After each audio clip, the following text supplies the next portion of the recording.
Welcome to QR Pod. Përshëndetje të gjithëve dhe mirë se erdhët në Qerjazi Roots Podcast. Ky do jetë episodi i radhës. Unë jam Sara. Dhe unë jam Leo dhe në këtë episod do të kemi një të ftuar i cili do të na flasë për artin e bukur të të shkruarit. Sot kemi kënaqësinë të bisedojmë me një shkrimtar dhe alumni të Kolegjit Universitar Qerjazi, një rrugtim që nisi nga pasioni për fjalën e shkruar dhe vijon drejt ndërtimit të një zëri letrar autentik, i ndërthurë me formimin akademik dhe përvojën personale. Me ne sot është Liridon Mulaj. Liridon, mirë se vjen. Mirë se gjitha, merci. Kënaqësia është e jona gjithmonë. Liridon, jemi shumë kurios ta nisim nga zanafilla. Si nisi e gjithë dëshira për të qenë një shkrimtar? Shiko, në fakt kjo shpesh mendoj që është një thirrje më shumë se sa dëshira, se të flasësh për dëshira njeriu, për shembull ka pas dëshirë gjithmonë të jem këngëtar, ose të bëhem baterist, ose të jem në një lloj profesioni që më jep edhe një lloj kënaqësie, më jep edhe lloj ngazëllimi, pra bësh dhe i famshëm, shumë shpejt e tjerë. Po letërsia dhe shkrimtaria besoj është një formë thirrje. Unë kam shkruar shumë herët, që në klasën e tretë kam shkruar poezi, vjersha, kryesisht për mësuesen, për lulet, për prindërit. Gjëra krejt naive, cilat në një farë mënyrë më jepnin edhe një lloj fame në shkollë, atë shkollën fillore, më vonë 9-vjeçare, ku bëra edhe kryeredaktor i gazetës shkollës. Edhe si thush, deri diku kalcifiku ai portreti i shkrimtarit, i poetit, i vjershëtarit vogël. Pra këtu ka qenë zanafilla e kësaj. A e kujtoni momentin fiks ku lindi pasioni për shkrimin? Më vjen si e mjegull, sigurisht, më duket ka qenë vitin 97. Vitin 97, diku në klasë 4 ndoshta, kur ndodhi një tragjedi e madhe, u përmbyt një anije me shqiptare cila u thonte drejt Italisë dhe ka qenë një tronditje për gjithë, sigurisht ishte vit i mbrapsht 97 me vrasje, me arme tjere. Dhe aty si duket lindi kjo nevoja për të shkruar një poezi për këta të rënë, për këta të vdekurit që u mbyten e tjerë, pra një lloj tronditje e fëmisë. Mbaj mend që shumë gjëra kisha në subkonsciencë, disa vargje që i kisha lexuar përpara se ato mbeten brenda nesh dhe aty krijova një poezi. E lexova përpara shkollës, u pëlqy shumë. Më shumë se sa poezia që shkrova, më pëlqeu ajo fama që më dha, sepse të lexosh para shkollës një poezi të krijuar vetë, në klasë 4 ishte një gjë shumë. Është emocion i madh. Dhe këtu evidentova në sytë mësuesve, të prindërve të tjerë, të cilët i thonin fëmijëve që shiko sa mirë ai, shiko si shkruan ai. U bëre shembull. Plus kësaj unë isha nxënës shumë i mirë. Kam qenë nxënës absolut shumë i mirë, mësoja mirë. Edhe si tush këtë nuk e them për mburi as, po themi literalisht kam qenë një fëmijë shumë i mirë edhe një nxënës shumë i mirë. Kështu që aty e gjeta pastaj si tush pasionin tim. Shtoj kësaj edhe një fakt tjetër që unë kam qenë fëmijë ndrojtur. Nuk isha fëmija lojcak, që bënte sherrë, që dilte masdite, që humbte me orë tëra e tjerë. Dhe njëri kërkon një mënyrë për ta rrëfy veten, për ta tregu veten. Si duket unë gjeta vjershat, poezit, për të tregu anën time më të mirë. Kështu që duke qenë një njerëz social shumë introvert, e gjeta gjithë hapësirën time të lirisë tek vjersha. Për të ditur akoma dhe më shumë për 3 botimet që ju keni deri tani, cili ka qenë hapi i parë drejt botimit të parë? Flasim për botimin tënd të parë. Në fakt unë kam 5 botime. Këto 3 njihen, ju zakonisht këto 3 njihen kryesisht se janë më të fundit dhe më të njohurit. Unë kam botu librin e parë me poezi, i pakuptuarit, titullohet në vitin 2017, 2016. Pastaj kam botu një roman eksperimental, Kërkohet një vrasës. Këto janë 2 libra të cilat nuk njihen sot në fakt masivisht, dhe pata një shkputje prej 3 vitesh, ku nisa me një bashkëpunim me shtëpinë më të madhe botuese, le të themi Shqipëri Monufrin, ku mbotova pastaj romanin Mos harro të kujtosh në 2020-ën, provincën 2022-shin dhe romani fundit Me Dëmjal që ka dalë para më pak se 2 muaj e ca. Pata një periudhë shumë gjatë shkputje, po themi që nga adoleshenca dhe më vonë unë kam shkruar shumë pak, jashtëmase pak, le të themi erdha një pikë që edhe vetë harrova se isha. Pra kisha harruar që isha shkrimtar, kisha harruar që shkruaja vjersha dikur, poezi e tjerë, por që është një thirrje, siç e thash fillim, e cila nuk humbet kurrë. Njeriu kam përshtypjen sado që të mundohet nuk i humbet dot vetes, nuk i ikën dot vetes më saktë. Është e pashmangshme ajo. Po problematikat si një autor i ri, çfarë ke hasur në fillimet e tua? Ose ndoshta edhe mund të hasësh akoma? Shiko, unë mendoj që problematikat janë problematikat janë të shkruar për të shkruar me shkrimtarin, pra rrugtimi është i përbashkët. Unë nuk besoj në gjenit që fshihen qosheve dhe shkruajnë letra, po themi janë gjenit letërsisë botërore dhe presin të shkojnë ti zbulojnë edhe ti marrin ti ngrenin podium. Letërsia është përpjekje.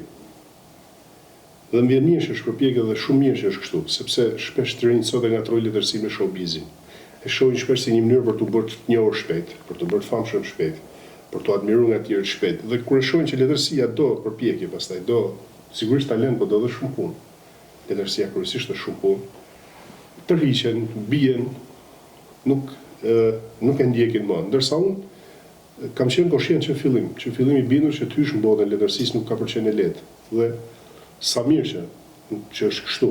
Flasim për letërsitë mirëfill, duke qenë modest, po edhe jo modest, se unë tashmë kam disa botime, jam përkthyer disa gjuhë, kam qenë profesues i letërsisë i Shqipërisë në panelin e Leipzigut, në Frankfurt, në panelin e Torinës, që është më i madh në Europë.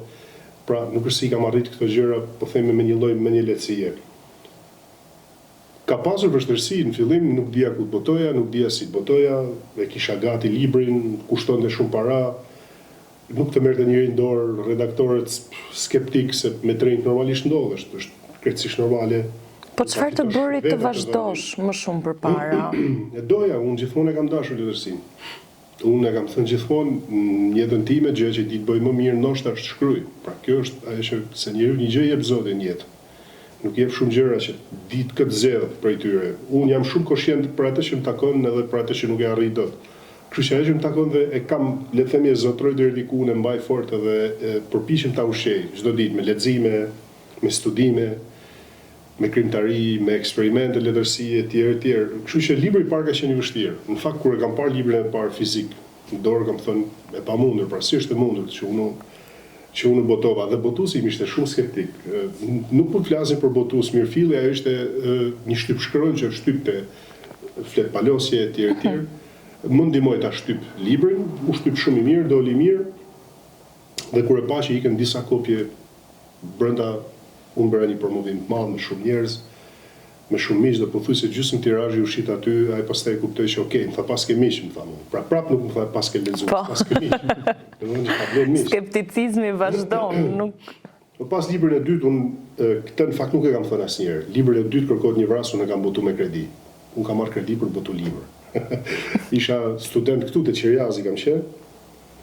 Edhe doja me patjetër ta botoja romanin, një ngutje, një nxitim i pakuptueshëm sot kur e mendoj një po themi një mendje lehtësie imja, por që doja patjetër ta botoja, doja të merrja pjesë në panelin e madh me patjetër, ishte një lloj prestizhi që duhet ishte patjetër.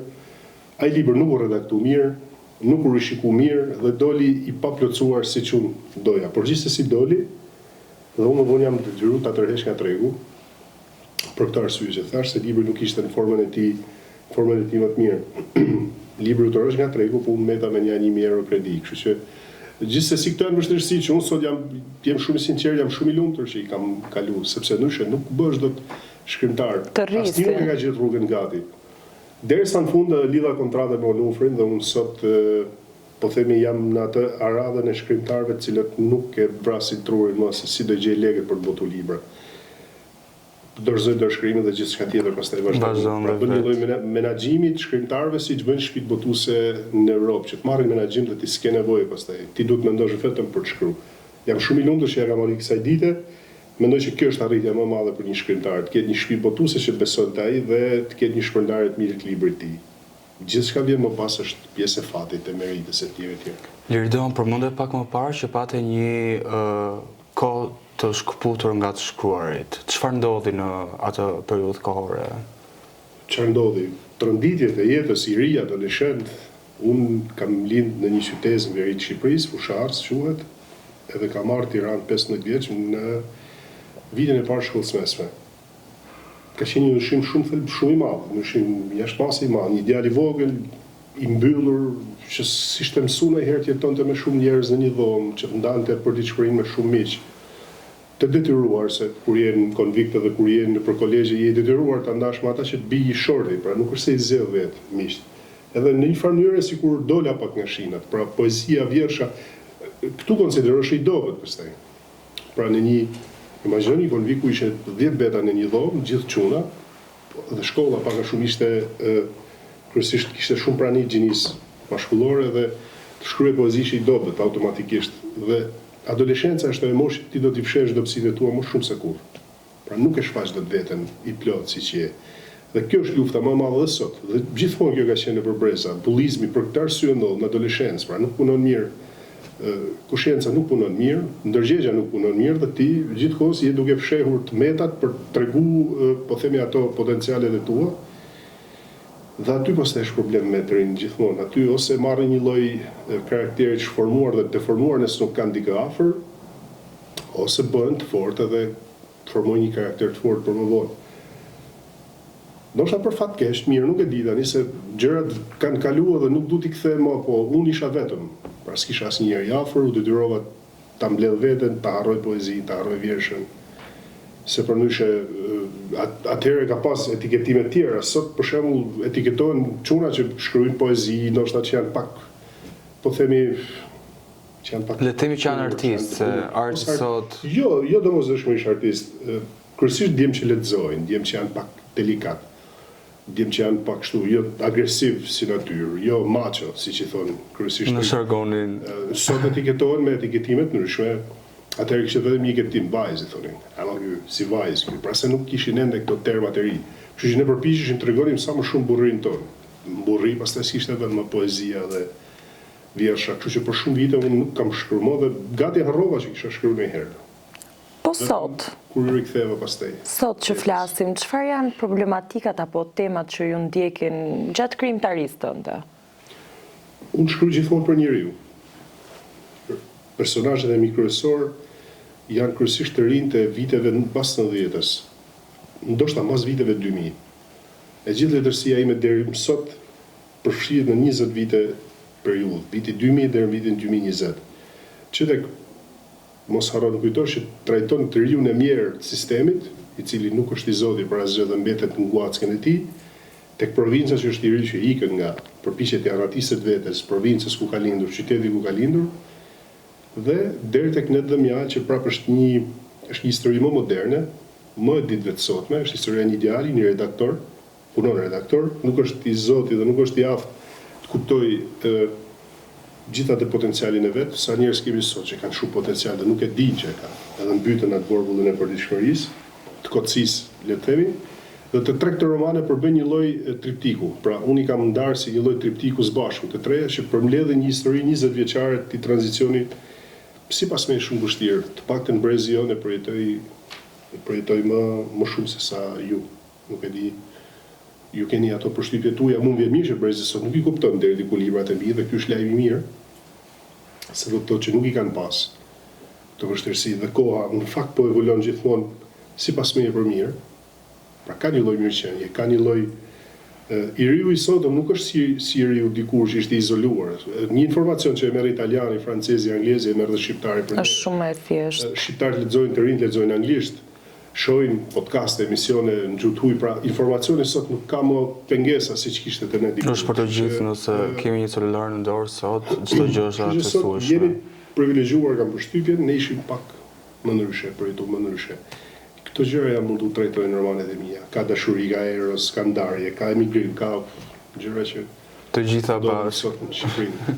Irdon, kur shkruan, ke ndonjë frymëzim, ndonjë ide apo thjesht të vjen një personazh i trilluar dhe vazhdon të shkruash?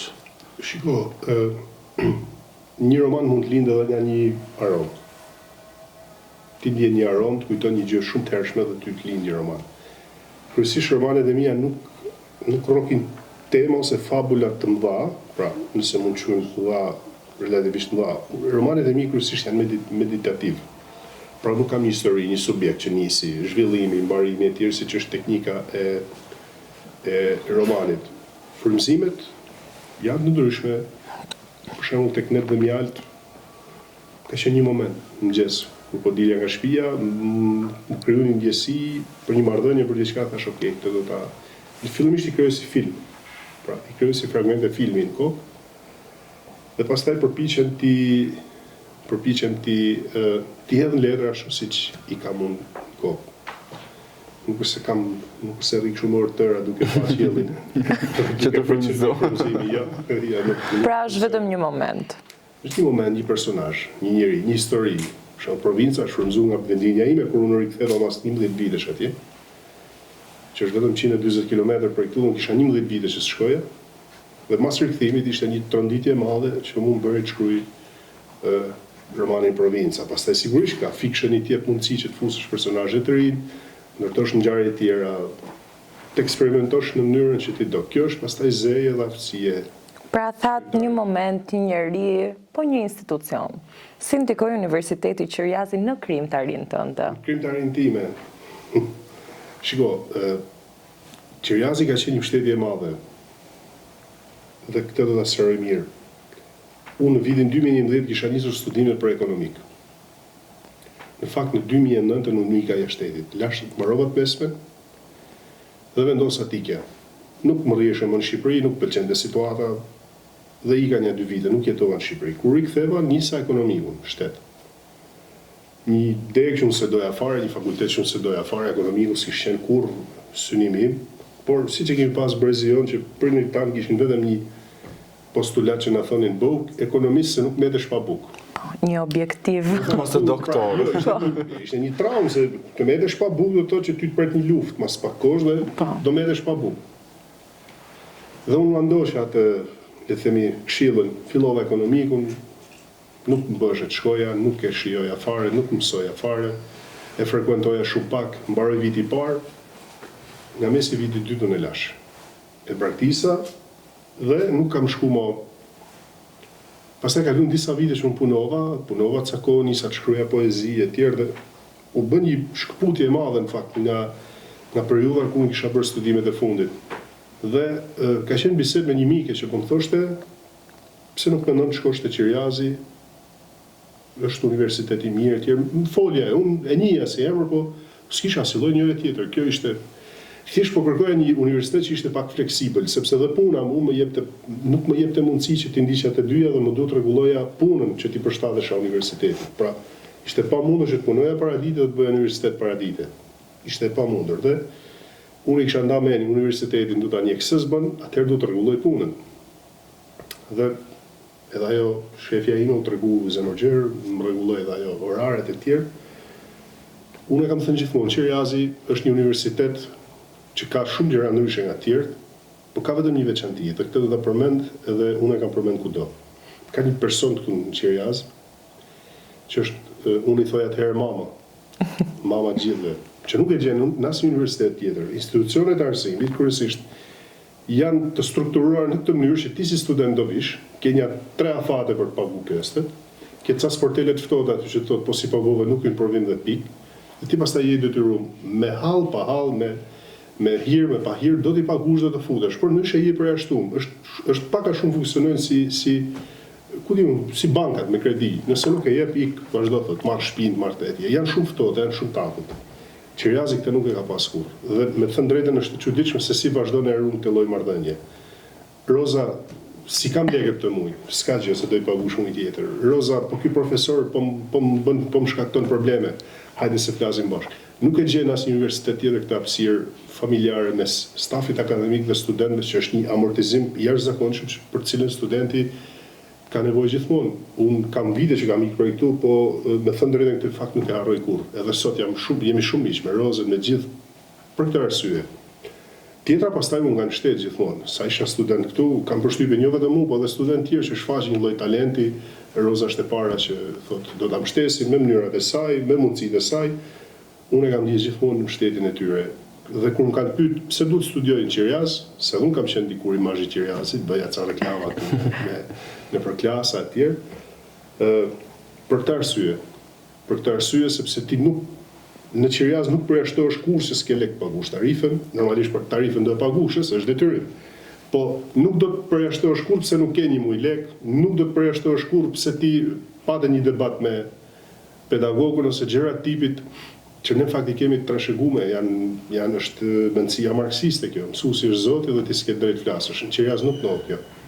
Pedagogë e student janë për mua njësoj. Pra nivelin e marrëdhënieve janë njësoj, bisedojnë bashkë, klasin e tjerë. Nuk e gjen këtë atmosferë familjare në asnjë vend tjetër.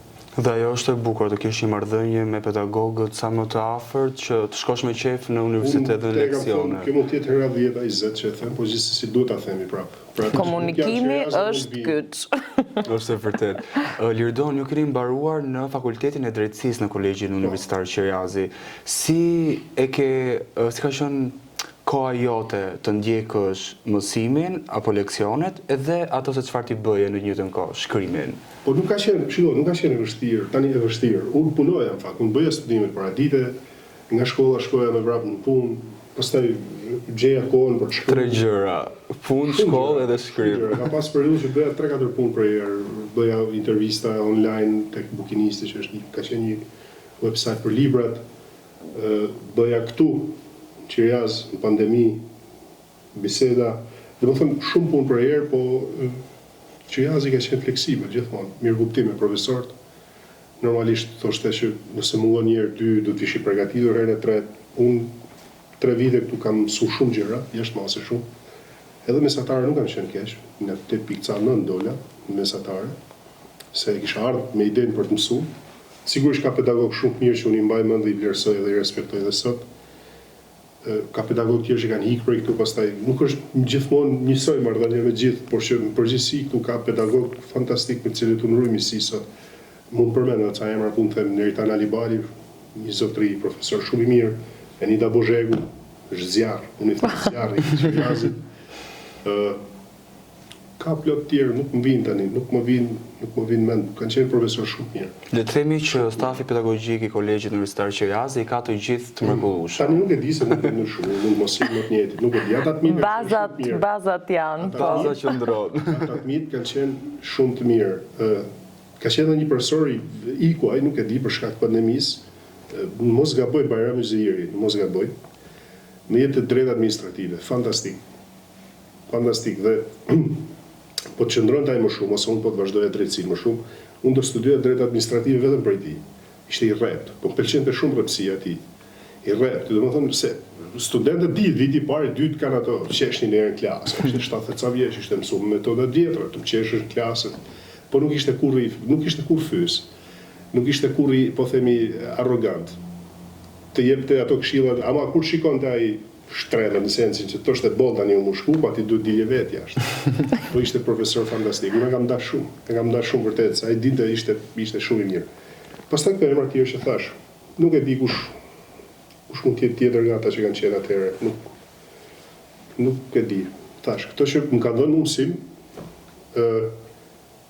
Eugen Pepa i Drejtës Romake prap, profesor i mirë, shumë i mirë, unë e kam mikë sot, dikur një pas edhe fërkime. Se këto janë histori të bukura, unë kam kalu shumë mirë Qerjas, kam qenë si në shtëpi edhe jepja drejt vetes pak deri diku edhe të bëja këto lloj, po themi, kapërcimesh.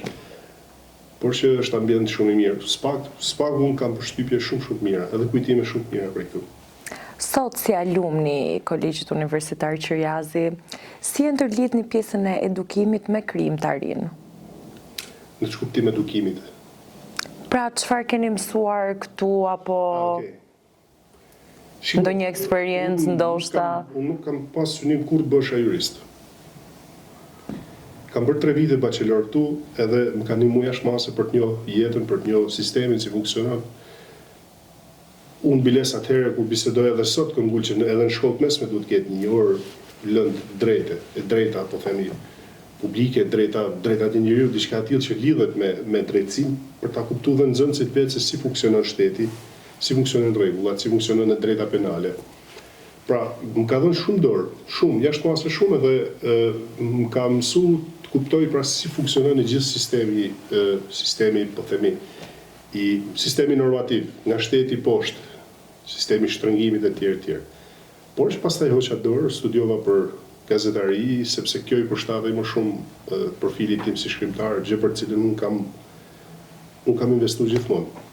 Isha koshient që nuk do bësha jurist, por që më kanë ndihmuar jashtë mase shumë. Atëherë deri tani unë po mbaja mos se sa fakultete ka kryer Liridoni.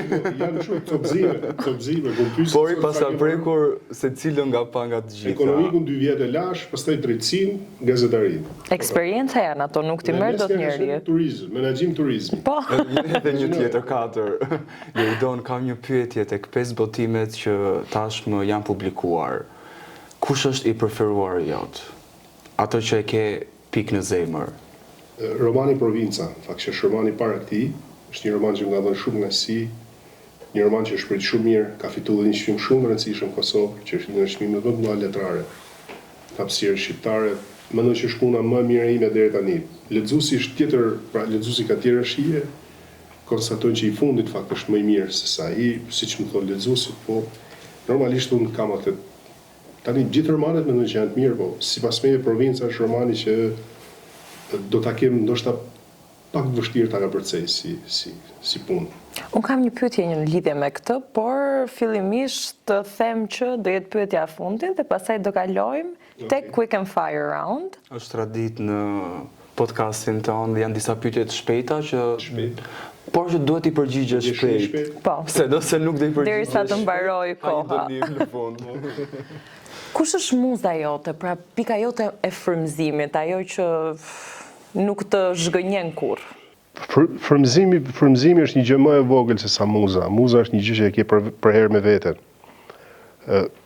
Unë besoj që ditën kur zbulova, le të themi veten, pra ose kur i riktheva vetes fëmijë, spari, dhe kur zbulova një lloj dashurie, një lloj përmase të dashurisë që mungonte në jetën time, unë kuptova që sistemi im imunitar ishte më i fortë, imunitar mental ishte më i fortë, dhe që mjepte më mundësit kisha më shumë besim edhe siguri të vetja. Pra nëse më pyetja këto dy është fëmijëria ime që unë jam rikthy vonë dhe kam kuptuar që kam qenë një fëmijë shumë i mirë, ndryshe nga ai që mendoja se u bëra rrugës, edhe dashuria pastaj që vjen me një lloj përmase tjetër nga bashkëshortja, nga njeriu që ti ke në krah. Këto të dy, po themi ndjesi ose të dy rikthime ose gjetje, më kanë dhënë gjithë qetësinë e mundshme dhe gjithë frymëzimin e mundshëm pastaj për të qenë i qetë dhe për të shkruar gjërat që unë kam dashur. Po frymëzimet, siç e thash, janë shumë. Frymëzimet nga një aromë, nga një portret, nga një njerëz që kalon rrugës, nga një ngjarje, nga gjitha bën pjesë e romanit në fund. Unë të them të drejtën, kam edhe një pyetje të fundit, pastaj kalojmë tek ajo se çfarë ne kemi që vetë pjesën e preferuar. Sa kohë duhet Liridonit për të mbyllur, për të përfunduar një libër? Zakonisht librat e mi kanë diku te një vit e gjysmë, që është faza e shkruarit. Ka një kohë që me redaktimin, ndoshta 1 muaj, 2 muaj dhe pastaj zhvotimi. Unë gjithmonë kam një hapësirë me 2 vite në mes. Në fakt me këtë të fundit ndodhi më shumë, 3 vite. Është pak e çuditshme se unë jam i ri dhe në fakt jam në një moshë prodhimtare, ku zakonisht duhet të shkruaj më shpesh, duhet botoj më shpesh për të qenë ndoshta më korrent treg, po. Unë mendoj që letërsi nuk duhet ngutemi. Unë vetë nuk e kam ngutjen. Preferoj dal me një produkt mirë, me një libër të mirë, cilin besoj që kur t'i vë pikën, i kam vënë pikën dhe s'kam çfarë shkruaj më. E di që është shumë kohë, 1 herë në 3 vite të botosh, por që 2 vjet, 3 vjet ka që kam një periudhë për të botuar një libër. Unë jam me parimin që lexuesin do ta marr malli deri diku për shkriptarin, pra nuk do të bëhet i bezdisshëm me libra, se ka shumë libra sot edhe ka pak kohë për t'i lexuar. Është një first rule of show business, always keep them wanting more.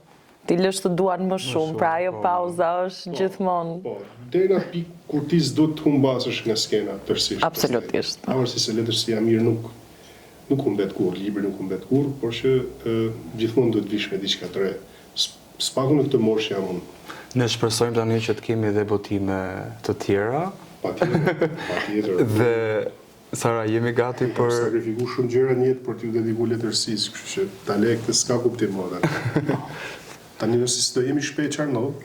Ka një dënim në fund, por besoj që do jesh aq i shpejt sa që s'do kesh... Parë nga pyetjet tuaja, inshallah. Jemi gati. Gati. Liridon, roman apo poezi? Roman, gjithmonë. Frymëzim spontan apo disiplinë ditore? Spontan. Shkrim natën apo herët në mëngjes? Natën. Personazhe reale apo imagjinare? Ndërthurje. Romani ndërthur të dyja gjithmonë. Letër klasike apo ekran digital? Letër klasike. Shkrim me fjali të gjata apo shkrim me fjali të shkurtra? Fillimisht gjata, pastaj redaktimin që i bëj shkurtoj dhe i strukturoj ndryshe. Autor klasik apo bashkohor? Bashkohor gjithmonë. Qetësi totale apo pak muzikë në sfond? Pak muzikë, gjithmonë frymëzon. Gjithmonë. Një botim i shpejt apo perfekcion deri në fund? Perfekcion, letërsia nuk e pranon këtë. Po shikoj morën. Edhe një shkrim për veten apo shkrim për lexuesin? Nuk ekziston për lexuesin. Asnjë shkrimtar nuk shkruan për lexuesin fillimisht. Shkruan gjëra që i vijnë nga brenda. Pastaj nëse përputhet për lexuesin, ja ka arrit qëllimin. Pik. Kjo ishte shumë e punor. Jemi fiks në Masja për gjithë ka një zënim për ju. Kjo është hera parë që na ka ndodhur që me fjalinë e fundit, me pikën në Sa fjali. vendose Lirika edhe koha. Liridon, ne të falenderojmë shumë për kohën sot dhe për çdo fjalë që ke thënë për ne, po edhe për ata që e shikojnë këtë podcast dhe na dëgjojnë. Një mesazh për të rinjt që të ndjehen të motivuar për nëse dikush ka dëshirë për të vazhduar të shkruaj, që mos ndaloj aty, edhe nëse në një ditë thotë që nuk mundem ta bëj. Shiko, nuk e ndjej veten as të madh sa të jap mesazhe. Unë shpesh marr më shumë mesazhe nga të rinjt se sa jap. Ne sot po mësojmë më shumë nga ju se sa po. Pra, ne po mësojmë nga ju. Ne nuk di çfarë t'ju them. Thjesht duhet të dinë synimet e tyre, qëllimet e tyre dhe mos të lejojnë askënd t'ju aprish Terezin e ditës. Kaq shkurtimisht, unë çdo triju dhe çdo fëmijë i them që kur shkosh në shtëpi dhe të shtrihesh për të fjetë ndarë, ti thush vetes kjo ditë ishte vërtet e mirë, edhe ja vlen ta jetoj dhe tjetër në sot. Liridon, shumë faleminderit për bisedën e sinqertë dhe frymëzuese. Ishte me të vërtet shumë kënaqësi. Dhe shpresojmë që të jeni kënaqur në Po, shumë mirë, në Qerjaz jam në shtëpi, kështu s'ka si mos kënaqem. Faleminderit juve. Faleminderit. Dhe për të gjithë ju që na ndiqni, mos keni frikë të nisni, të gaboni dhe të rriteni përmes dijes dhe krijimtarisë. Shihemi të premten tjetër. Shihemi.